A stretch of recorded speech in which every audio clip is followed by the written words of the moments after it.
encuentra algo que cuestiona los fundamentos de la historia. Corso era militar de carrera, un oficial muy respetado en los servicios de inteligencia, con capacidad de decisión en caso de guerra. Pero juró que en un edificio abandonado dentro de un cajón de embalaje se guardaba el cuerpo de un ser de otro planeta. Corso publicaría esta y otras revelaciones en un libro llamado El día después de Roswell, que se convertiría en un bestseller tras su publicación en 1997. 5 coroneles acudieron a una sesión de firma de libros y confirmaron que todo lo que mi padre había escrito era correcto. Corso murió en 1998. Pero los datos que reveló en su libro siguen suscitando polémica. A continuación, trataremos de analizar su carrera militar y sus sorprendentes declaraciones acerca de los ovnis.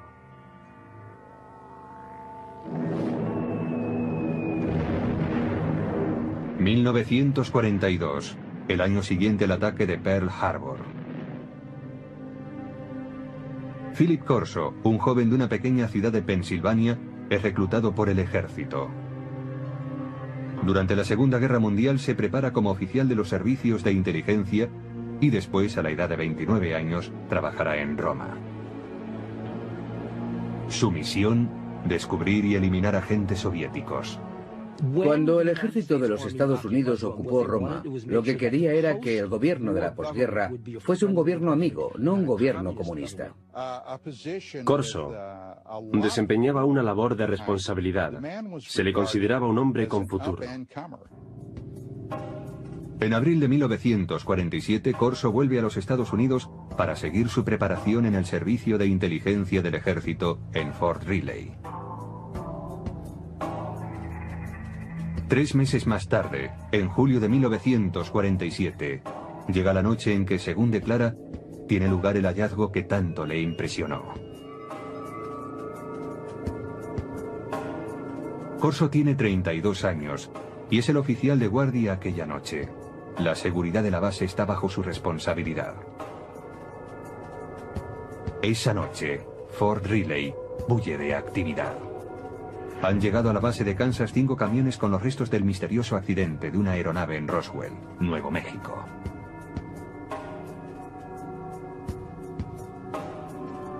Corso, como oficial de inteligencia, está intrigado por el cargamento. Y hacia las 11 de la noche, entra en el edificio donde se ha dejado la carga. Un policía militar le confiesa que ha mirado en uno de los cajones que formaba parte del cargamento y que no puede describir lo que ha visto. Entonces Corso decide mirar también. Y descubre una especie de ataúdes. Son pequeños, como ataúdes para niños. Intrigado, levanta la tapa de uno de ellos. It looked like a thin body, and a humanoid with a sort of a big head on it, and eyes, but not too long, and not the shape of it was not as wide, as I say, as our bodies are. Corso dice que aquel fue su primer encuentro con extraterrestres, pero que no sería el último, ni el más significativo. Más tarde, le serían confiados expedientes secretos y objetos de origen extraterrestre. Estos últimos, según él, provocarían una revolución tecnológica. Pero en 1947 acababa de empezar esta historia.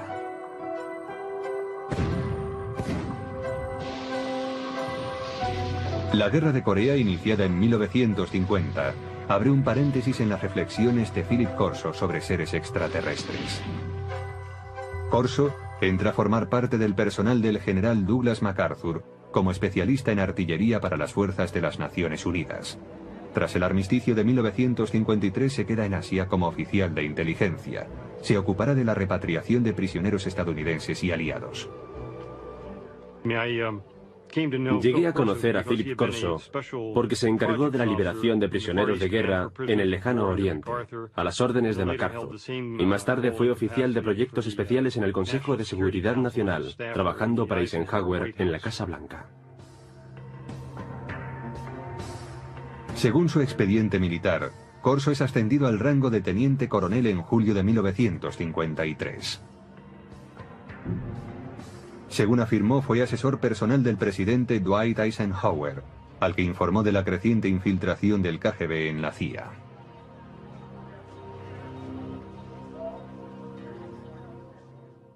Y Corso se quejaba de esto ante Eisenhower en el Consejo de Seguridad Nacional. Corso declara también que Eisenhower le premió otorgándole la comandancia de un batallón. Los archivos militares confirman que fue nombrado comandante de un batallón de artillería en el campo de misiles de Red Canyon.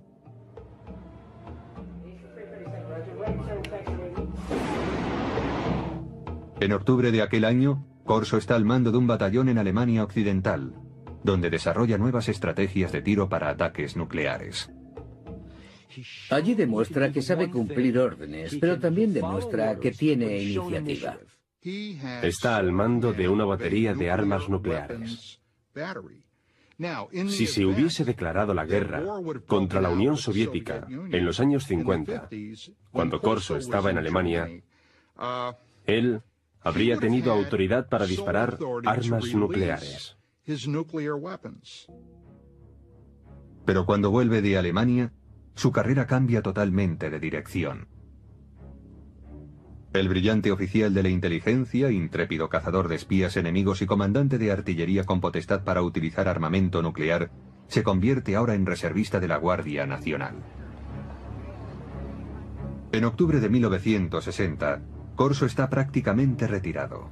Es asesor a tiempo parcial en una base de la Guardia Nacional en Maryland. Se podría decir que alguien no estaba satisfecho con él. No tuvo la recompensa merecida. Pero algunos creen que Corso está siendo reservado para su cometido más importante y secreto. Hay una mano oculta que dirige su carrera. Es la mano de Arthur Trudeau. Philip Corso tiene un poderoso protector en el teniente general Arthur Trudeau. Graduado en West Point, en la promoción de 1924, Trudeau es considerado un oficial progresista y admirador de la alta tecnología. En la época de la Guerra Fría es el primero en proponer una formación tecnológica para los oficiales de la inteligencia, y en 1958 es nombrado director del área de investigación y desarrollo del ejército. Cuando Trudeau tiene ocasión de nombrar a un adjunto, recurre a Corso, y así se inicia la etapa de este último en el área de investigación y desarrollo. General called me and said, "Don, establish Foreign Technology Division, and you're the chief of it. And you got an office down next floor under me." Hasta ese momento de su carrera, la trayectoria de Corso en el ejército es fácilmente verificable examinando los archivos militares. Trabajó en el Pentágono. Allí estaba su despacho, así consta. Y lo hizo para el general Trudeau, que le conocía bien, de eso no hay duda. Pero desde que empezó su labor en el Pentágono, el rastro de su carrera es más difícil de seguir y también es más difícil confirmar sus declaraciones. Corso escribió que su trabajo en el Pentágono incluía el análisis de los avances militares extranjeros como el armamento para helicópteros desarrollado por los franceses o el caza de despegue y aterrizaje vertical del ejército británico. Dicha tecnología sería invertida por los estadounidenses. Los militares han desarrollado a lo largo de los años una serie de proyectos dirigidos a copiar dispositivos tecnológicos provenientes del extranjero. Así, una de las tareas de Corso era acceder a esa tecnología extranjera, como la francesa, e invertir su ingeniería. Si se descubría algo bueno, era incluido en los planes tecnológicos propios. Invertir la tecnología enemiga resultó algo habitual en la época de la Guerra Fría. Los soviéticos utilizaron los aviones Sabor capturados de los norteamericanos para invertir su tecnología, y los Estados Unidos utilizaron los MiG capturados para invertir la ingeniería soviética. La tarea de Corso implicaba estudiar la tecnología extranjera, pero su trabajo cambiaría pronto. Poco después del 20 de julio de 1961, dice Corso, el general Trudeau le llama a su despacho y le adjudica una labor sorprendente: examinar la tecnología de la nave extraterrestre que se estrelló en Roswell, Nuevo México, en 1947.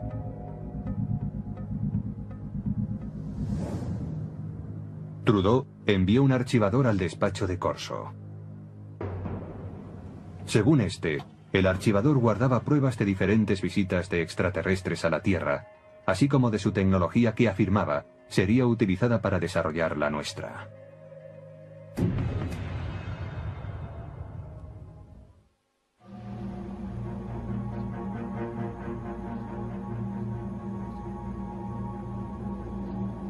Philip Corso declaró que en 1947 él había visto los cuerpos de los extraterrestres cuyo ovni se había estrellado cerca de Roswell, Nuevo México.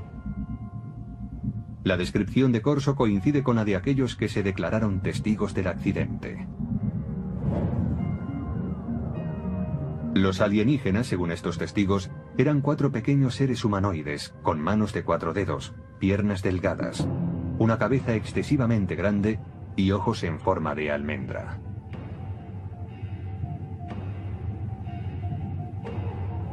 Dichas descripciones aparecen supuestamente en los documentos clasificados por los investigadores del gobierno. Hasta el día de hoy, dichos documentos no han sido autentificados.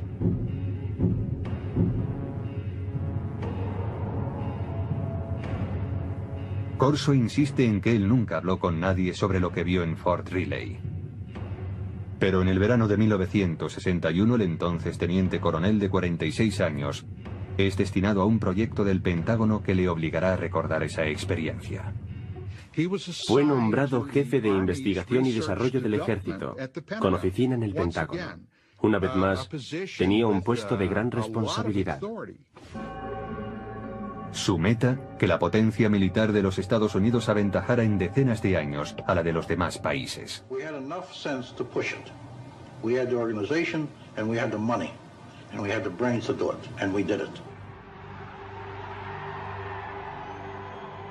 Durante la época de la Guerra Fría, dice Corso, preocupaba mucho al gobierno que los rusos llegasen a tener acceso a los materiales extraterrestres o, lo que era aún peor, que los alienígenas utilizaran su superior tecnología para invadir la Tierra. Según Corso, un armario archivador contiene los extraordinarios utensilios hallados en Roswell.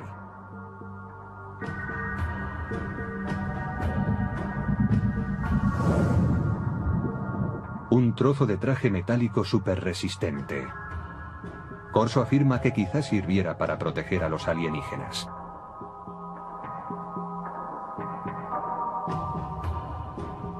Un tubo que parece lanzar una potente luz roja. El teniente coronel piensa que podría ser un instrumento quirúrgico o un arma. Una corona para la cabeza que, según los informes militares, podría haberse usado para transmitir pensamientos o para guiar la nave espacial. Circuitos impresos en miniatura, posiblemente un microcircuito prefabricado.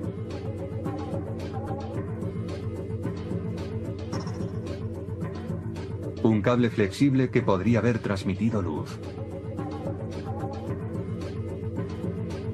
Y una lente para ver en la oscuridad, supuestamente extraída del ojo de un extraterrestre.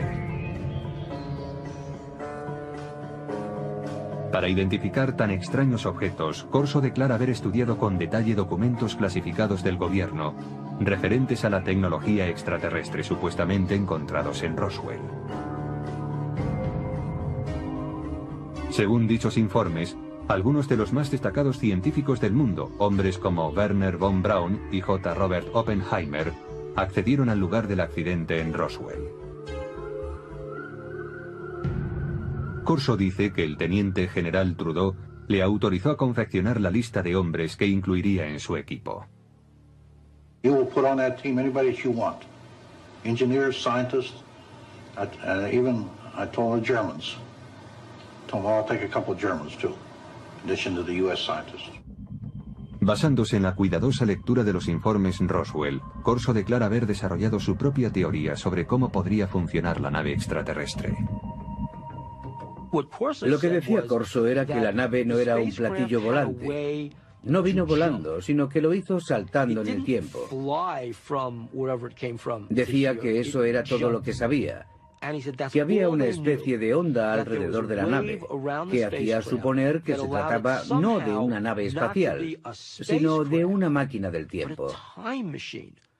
Y la razón es que para recorrer tan enormes distancias, tenía que abandonar lo que nosotros conocemos en física como un continuum espacio-tiempo, desprenderse de eso y aparecer repentinamente en otro lugar. En las notas personales de Corso hay dibujos que detallan sus conceptos. Corso especula con que la nave extraterrestre fuese manejada mentalmente por un mecanismo encajado en el cráneo del alienígena. Parece que si se gira la corona en torno al cráneo del alienígena, las tomas electromagnéticas encajarían con determinadas partes de su cerebro. Una vez concluida la investigación, Corso decide que está preparado para ir más allá. Su aplicación. La tecnología extraterrestre que, según él, procede de Roswell, es mostrada a determinadas firmas para su desarrollo. Traten de imaginar qué sucedería si una nave espacial se estrellase contra la Tierra y en ella hubiese un fabuloso dispositivo tecnológico y alguien como Corso entregara ese material a unos laboratorios de investigación diciendo: averiguad cómo funciona esto. El resultado, sostiene Corso, fue el replanteamiento de todos los avances tecnológicos producidos hasta entonces.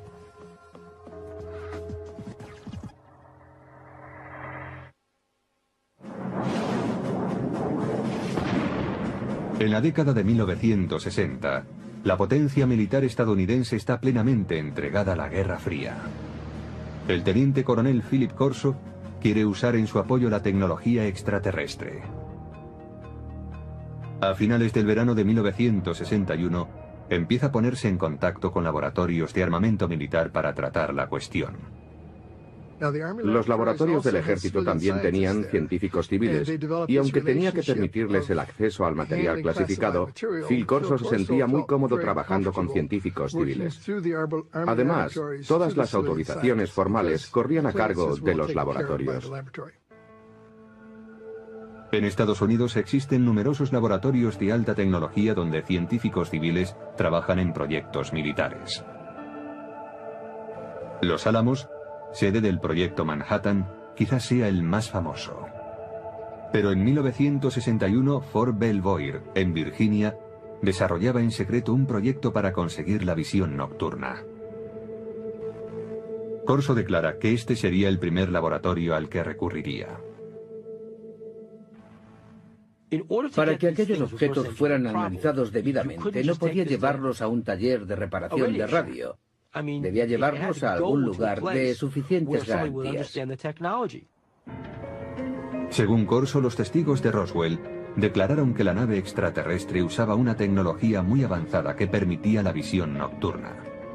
Si alguien entraba en la nave y miraba hacia afuera, veía el exterior tan nítidamente como si fuese de día, aún en plena noche. También hay, según Corso, una lente extraída del ojo de un extraterrestre que tiene la propiedad de aumentar la intensidad de la luz.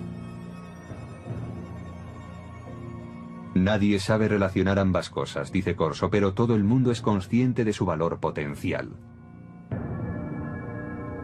Corso mantiene que a finales del verano de 1961 muestra a los investigadores de Fort Belvoir la lente extraída del ojo del alienígena y, al parecer, otro tipo de tecnología para aumentar la intensidad de la luz, también hallado en la nave. Este es el tipo de tecnología que, aunque parece ser que ya se había empezado a desarrollar durante la Segunda Guerra Mundial, realmente avanzó en progresión geométrica en años posteriores. Ahora bien, ¿puede esto atribuirse a la tecnología hallada en Roswell? Según Corso, sí. Corso dice que no pudo desarrollarse el mecanismo de control mental. Su teoría era que solo podía funcionar con el cerebro de un extraterrestre. Pero este revés no impide el desarrollo de otro dispositivo. Un circuito impreso de sofisticado diseño. We also had a little charred chip. Small thing, maybe 3/8 of an inch square, 2 threads coming out, and a little one in the center with thin wires. These came from Roswell. We didn't know exactly the function of these integrated circuits, but we suspected that these were circuits, electrical circuits. Corso afirma que llevó el objeto a los laboratorios Bell, que habían desarrollado el transistor 14 años antes. Dice que los científicos del laboratorio consiguieron analizar y más tarde reproducir el microchip extraterrestre. ¿Qué pasaría si ocurriese algo así? Sucedería que en un corto espacio de tiempo el mundo se transformaría radicalmente. No hay duda de que a partir del desarrollo de los circuitos integrados a principios de los 60, el mundo se ha transformado. Se han hecho realidad dispositivos electrónicos desde el teléfono celular al ordenador portátil. El microchip de Roswell estaba dañado por el accidente, según dice Corso. Pero tiene en su poder otro objeto de los alienígenas, y este aparentemente funciona a la perfección. Él sabía por los informes que cuando aquel aparato se puso en funcionamiento, causó quemaduras sobre las superficies hacia las que fue enfocado. Los informes militares clasificados, según Corso, especulaban con que el dispositivo hallado en Roswell, aparentemente capaz de abrir agujeros en las paredes, era algún tipo de herramienta de corte, quizás usada en cirugía. En Aeronáutica Hughes, desde finales de los años 50 y hasta principios de los 60, los investigadores trabajaron en lo que serían los primeros de seguimiento y derribo para la aviación militar. Pero los ingenieros tuvieron problemas a la hora de diseñar un dispositivo práctico. Esto fue así, dice Corso, hasta que él les mostró la extraña herramienta de origen alienígena. El proceso se aceleró después de los años 60 y 61, porque se inventaron nuevos métodos de fabricación de dispositivos láser. A medida que avanzaba la ciencia, avanzaba también la ingeniería. Según los informes, el archivador citado por Corso contiene otro tesoro encontrado en Roswell. It was glass tubes. And they emitted different color lights. And those were sent to Bell Laboratories. From that was one of the greatest advancements I think we have today came out in fiber optics. Muchos investigadores de ovnis mantienen la teoría de que la nave no tenía cables convencionales porque estaba dotada de cables de fibra óptica. Resulta que la transmisión de información mediante la luz era ya una tecnología conocida. Data de la época de uno de los pioneros del teléfono, Alexander Graham Bell, que hizo pruebas con un aparato que él llamó fotófono en 1880. Casi nadie ha oído hablar de él, pero muchos científicos de la época creían que el fotófono era un invento mucho más meritorio que el teléfono.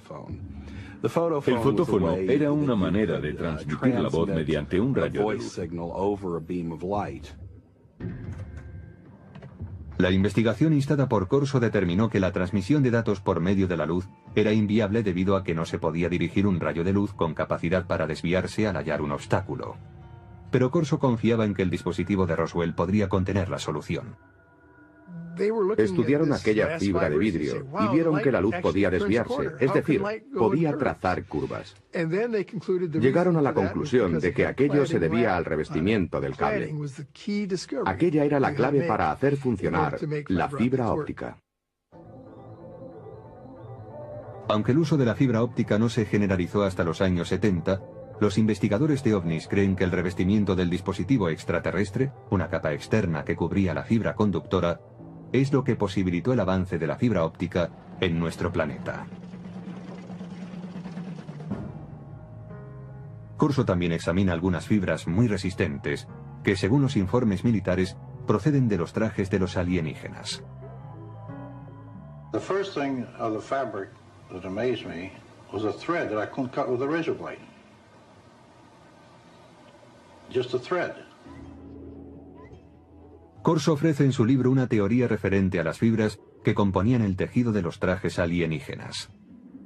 El cuerpo de los extraterrestres, posiblemente de materia más vulnerable, estaba protegido por la gran resistencia de un tejido que, en cierto modo, formaba un escudo. Y según Corso, no se vestían con él, sino que lo tejían a su alrededor. Es decir, lo hilaban como un capullo de seda. Corso se pregunta si estas fibras tan resistentes tendrían aplicación como material antibalas para ser usados por los cuerpos de seguridad y por el ejército. Corso asegura que el ejército intentó llevarlo a la Universidad de Colorado para tratar de fabricar dicho material. A mediados de la década de los 60 hubo grandes avances en cuanto a tejidos resistentes. Usaban la tecnología de los polímeros, el tipo de moléculas que, decía Corso, estaban presentes en el tejido extraterrestre. En 1965 se inventa el Kevlar, un tejido que se usaría en chalecos antibala. Una prueba más, según Corso, del impacto de la tecnología extraterrestre.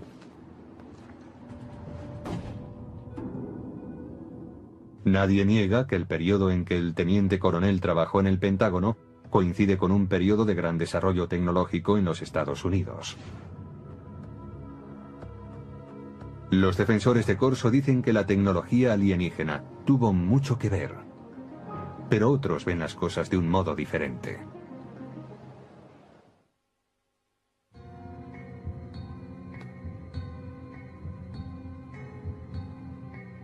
En su libro El día después de Roswell, el teniente coronel Philip Corso declara haber introducido la tecnología extraterrestre hallada tras el incidente de Nuevo México en la agenda de los militares estadounidenses. Pero otros afirman que los avances científicos de los años 60 no fueron obra de un héroe, ni se debieron a la ayuda extraterrestre. Resulta simpático pensar en un héroe que nos conduce a un mundo de avanzadas tecnologías adquiridas de platillos volantes. Pero después de trabajar en numerosos programas de investigación y desarrollo, puedo asegurar que no es esa la forma en la que avanza la tecnología. Por ejemplo, en un programa aeronáutico de propulsión nuclear, empleamos 3.500 personas, 1.100 de ellas eran ingenieros y científicos. Gastamos $100 millones al año. Esa es la clase de trabajo que se hace para desarrollar una nueva tecnología. Dice Corso que el uso del láser pasó de la teoría a la práctica después de que los científicos examinaran el objeto encontrado entre los restos del accidente de Roswell. Pero para los historiadores, eso es ciencia ficción. El láser es un buen ejemplo para aclarar que un invento no surge de la noche a la mañana. No se produce porque a un científico le llegue la inspiración, baje a su taller del sótano y 15 minutos después obtenga un rayo láser. En realidad, el estudio del láser empezó en 1951, cuando un físico de la Universidad de Columbia estaba dando un paseo por Washington. Aquel físico era Charles Townes. Me desperté pronto aquella mañana, preocupado por no haber llegado a ninguna conclusión. Después del desayuno salí a dar un paseo por el parque. De pronto pensé, un momento, podemos disponer de toda una colección de moléculas, todas ellas activadas por un exceso de energía. Me puse a hacer números y comprobé que podía hacer que aquello oscilara. Necesitó 2 años y $50.000 de subvenciones gubernamentales antes de presentar un prototipo de láser de microondas, aunque escasamente operativo. El primer dispositivo láser utilizaba microondas, no luz. La versión emisora de luz no estuvo operativa hasta 1960, 9 años después de que el profesor Townes iniciara sus investigaciones. En cuanto a la aportación de los alienígenas... No, los extraterrestres no tuvieron nada que ver con la tecnología del láser y en realidad yo tampoco. No creo que los extraterrestres nos hayan dado ninguna información. Mientras que el desarrollo del láser se produjo con lentitud, los circuitos integrados avanzaron rápidamente. Pero el mayor logro de los científicos vino mucho después de que Corso se jubilase. El verdadero avance tuvo lugar en 1971, cuando un hombre llamado Tim Hoff introdujo un microprocesador en una pieza de silicona, una computadora en un chip. Lo que sucede básicamente en un circuito integrado es que controlamos el flujo de electrones, o en ciertos casos, la ausencia de electrones. Ted Hove, conocido como el arquitecto del microprocesador, empezó a trabajar con circuitos integrados en 1968. Hove refuta la declaración de Corso según la cual un chip alienígena hallado tras el accidente de Roswell hizo posible una versión terrestre. En un accidente, se puede suponer que se han producido daños, y estos daños pueden hacer aún más difícil el análisis de un objeto. Incluso cuando se dispone del objeto, se necesita un contexto. Quien haya visto este objeto en aquellos días, sin un contexto en el que enmarcarlo, en otras palabras, sin saber para qué servía, tendría incluso menos posibilidades de entenderlo. Hove dice además que para reproducir un circuito integrado, como Corso dice que se hizo en 1961, habría sido necesario un microscopio electrónico de exploración, el cual no se inventó hasta 1966.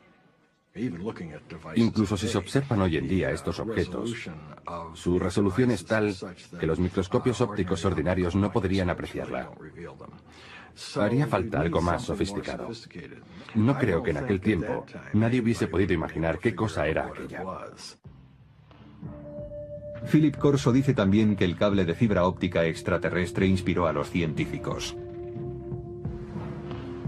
Pero los científicos no apoyan su afirmación, porque la fibra óptica requirió una confluencia de tecnologías que fueron apareciendo a lo largo de décadas. La idea empezó a ser realmente interesante en 1965, cuando el láser ya estaba disponible. Alguien supuso entonces que se podía dar un uso comercial a la fibra óptica.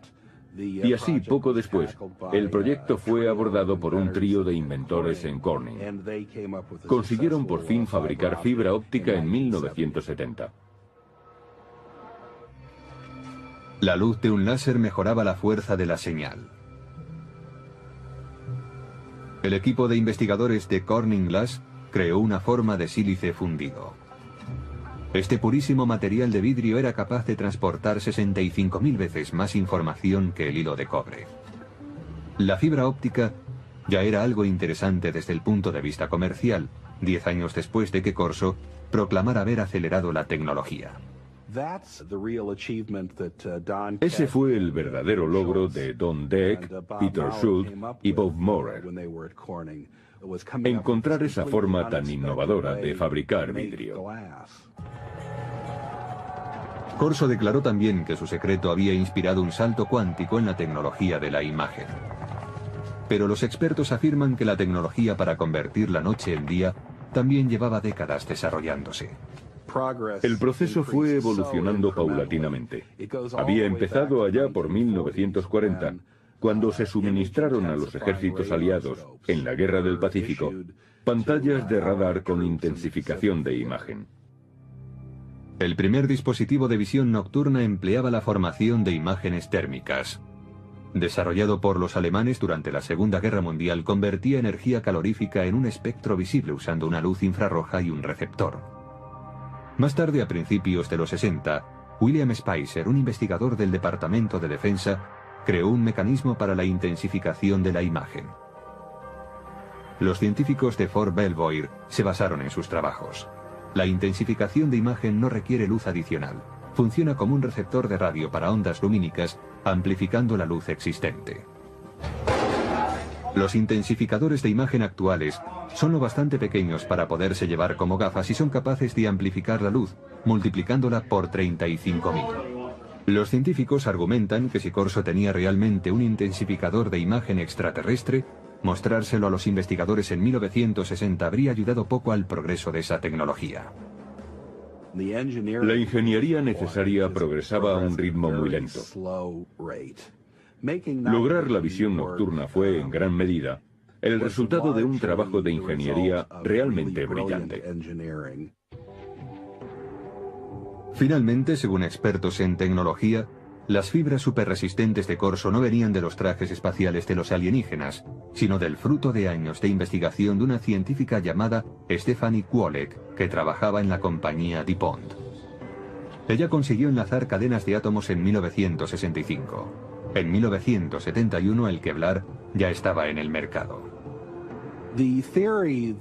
La teoría de que algo como el Kevlar salió de un platillo volante resulta tan chocante para mí como insultante para alguien como Stephanie Kwolek, que invirtió enormes esfuerzos, años de su vida, una enorme dedicación e inteligencia para desvelar los secretos de la naturaleza.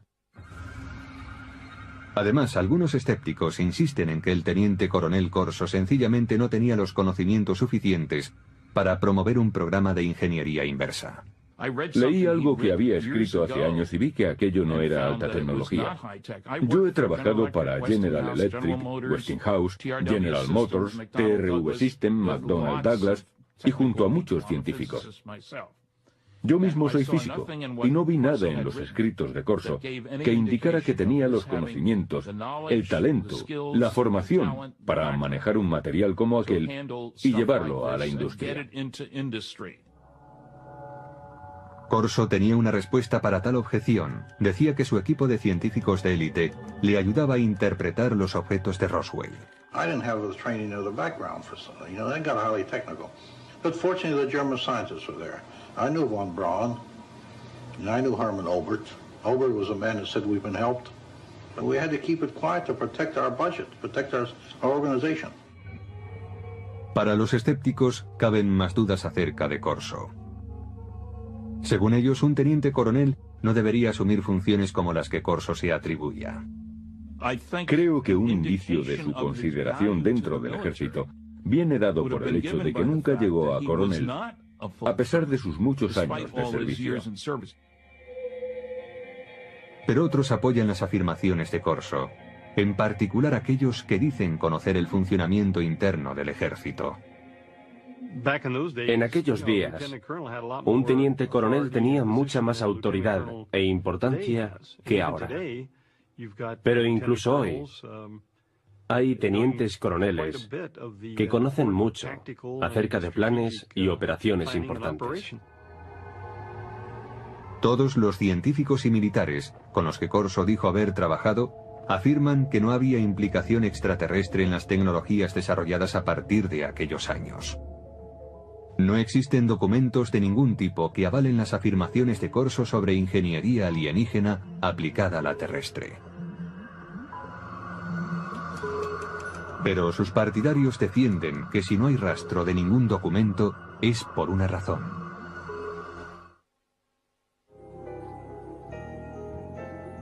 Quienes creen que una nave extraterrestre se estrelló cerca de Roswell coinciden en una cosa: el gobierno ocultó sistemáticamente la verdad.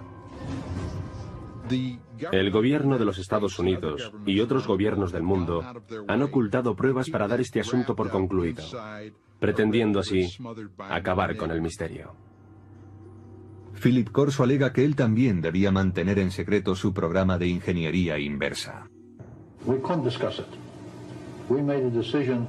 It cannot be discussed outside of us. We're doing good.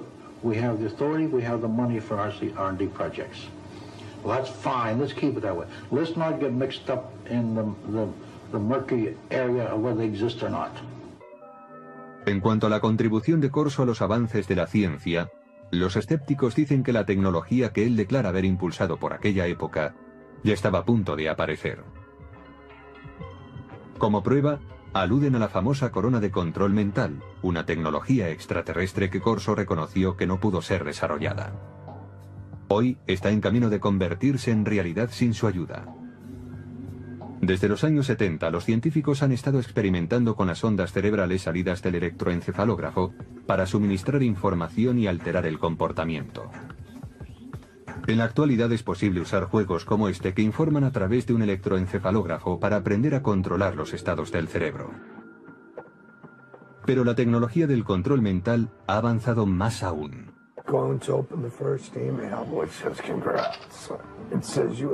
En 2004, la FDA autorizó a los investigadores para experimentar con unos diminutos implantes cerebrales, diseñados para que las personas discapacitadas pudiesen controlar un ordenador con su pensamiento.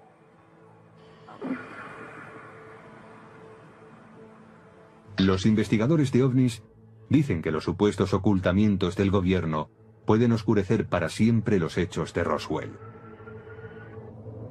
Y en consecuencia, oscurecer también la verdad sobre si la tecnología extraterrestre contribuyó al desarrollo de la fibra óptica, los tejidos superresistentes, el láser, los circuitos integrados o la intensificación de imágenes.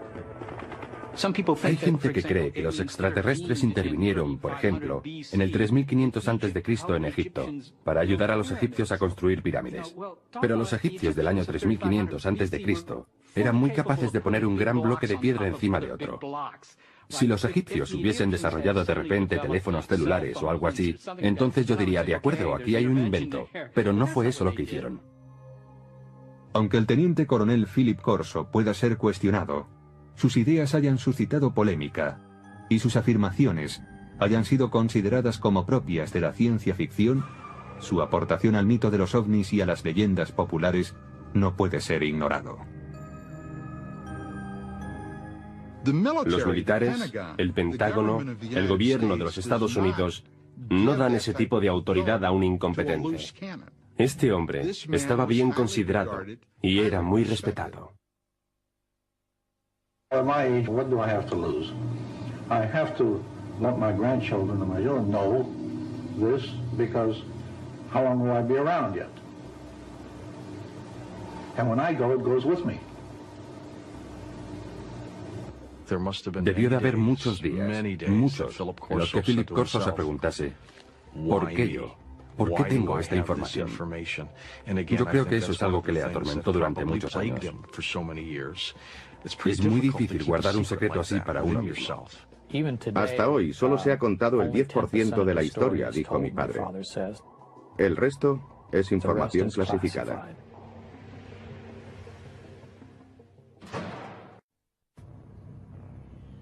Julio de 1947, Roswell, Nuevo México. Muchos creen que los restos encontrados en el desierto cerca de esta pequeña ciudad pertenecen a un ovni. La pregunta es, ¿existen los ovnis? La respuesta es sí. Aún perdura la controversia sobre lo que aconteció allí aquella noche. Un exoficial de inteligencia del ejército de los Estados Unidos ha contribuido a la polémica. Según él, los ovnis no solo existen, sino que el ejército estadounidense ha copiado tecnología avanzada de ellos. Él lo sabe, afirma, porque ha tenido en sus manos muestras de esa tecnología y ha visto los cuerpos de los alienígenas encontrados en Roswell. The humanoid type body came from the Roswell area where there was a crash in 1947. ¿Por qué debemos creerle? ¿Por su rango? ¿Por los años de servicio al país y por su reputación? Pues era considerado uno de los militares más brillantes en su especialidad. ¿Quién es este individuo? ¿Qué dijo en el pasado? ¿Cuáles de sus predicciones se han cumplido? Según las palabras del teniente coronel Philip Corso, él era el responsable de que la tecnología extraterrestre llegara a los laboratorios militares y a los científicos civiles, quienes se valieron de ella para fabricar dispositivos láser, fibra óptica, circuitos integrados, gafas de visión nocturna y chalecos antibalas. Estudiamos platillos volantes que se han estrellado o que han sido derribados y tratamos de averiguar cómo funcionan. Muchos niegan que la tecnología extraterrestre haya sido el motor de la industria militar. Es una forma peculiar de confiar en la ingenuidad humana. Supe que Philip Corso no decía la verdad gracias a una serie de cosas. ¿Será la historia de Philip Corso fruto de su fantasía y su ambición? ¿O la confirmación de que en Roswell se estrelló un ovni en 1947? ¿Se inició realmente gracias a ese hecho un programa militar secreto que incorporaba la tecnología extraterrestre a la industria armamentística?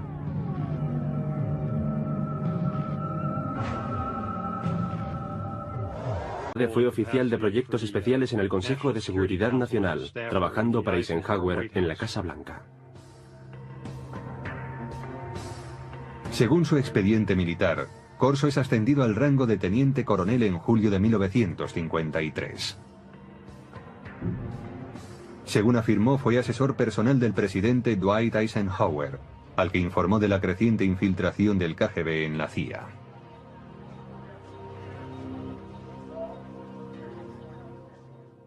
Y Corso se quejaba de esto ante Eisenhower en el Consejo de Seguridad Nacional. Corso declara también que Eisenhower le premió otorgándole la comandancia de un batallón. Los archivos militares confirman que fue nombrado comandante de un batallón de artillería en el campo de misiles de Red Canyon.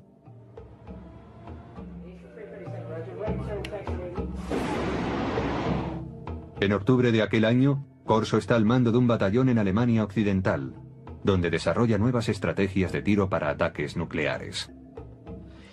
Allí demuestra que sabe cumplir órdenes, pero también demuestra que tiene iniciativa. Está al mando de una batería de armas. Encuentra algo que cuestiona los fundamentos de la historia. Corso era militar de carrera, un oficial muy respetado en los servicios de inteligencia, con capacidad de decisión en caso de guerra. Pero juró que en un edificio abandonado dentro de un cajón de embalaje se guardaba el cuerpo de un ser de otro planeta. Corso publicaría esta y otras revelaciones en un libro llamado El día después de Roswell, que se convertiría en un bestseller tras su publicación en 1997. 5 coroneles acudieron a una sesión de firma de libros y confirmaron que todo lo que mi padre había escrito era correcto. Corso murió en 1998. Pero los datos que reveló en su libro siguen suscitando polémica. A continuación, trataremos de analizar su carrera militar y sus sorprendentes declaraciones acerca de los ovnis.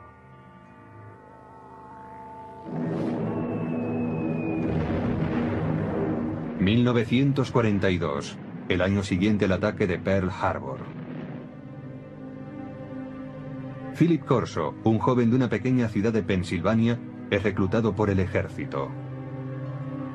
Durante la Segunda Guerra Mundial se prepara como oficial de los servicios de inteligencia y después, a la edad de 29 años, trabajará en Roma. Su misión: descubrir y eliminar agentes soviéticos.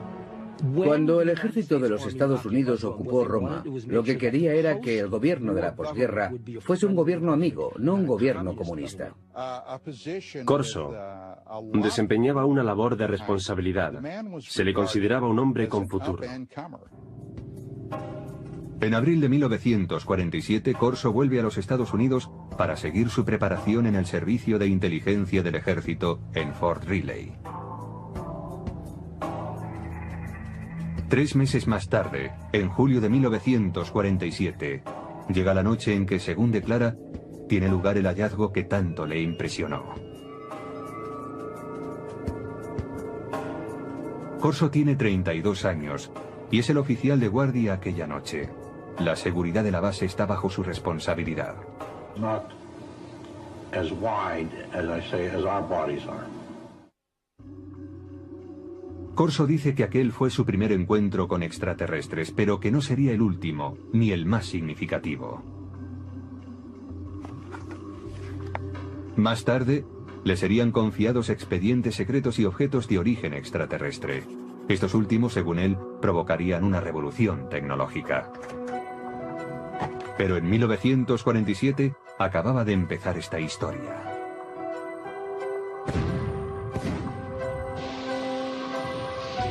La Guerra de Corea, iniciada en 1950, abre un paréntesis en las reflexiones de Philip Corso sobre seres extraterrestres. Corso entra a formar parte del personal del general Douglas MacArthur como especialista en artillería para las fuerzas de las Naciones Unidas. Tras el armisticio de 1953 se queda en Asia como oficial de inteligencia. Se ocupará de la repatriación de prisioneros estadounidenses y aliados. Llegué a conocer a Philip Corso porque se encargó de la liberación de prisioneros de guerra en el lejano Oriente, a las órdenes de MacArthur, y más tarde... Esa noche, Fort Riley bulle de actividad. Han llegado a la base de Kansas 5 camiones con los restos del misterioso accidente de una aeronave en Roswell, Nuevo México.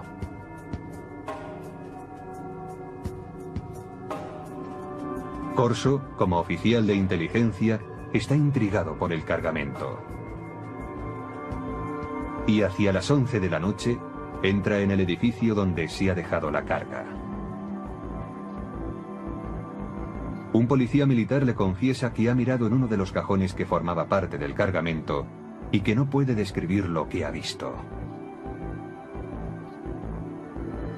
Entonces Corso decide mirar también. Y descubre una especie de ataúdes. Son pequeños, como ataúdes para niños. Intrigado, levanta la tapa de uno de ellos. It looked like a thin body, and a humanoid with a sort of a big head on it, and eyes, but not too long, and not the shape of it was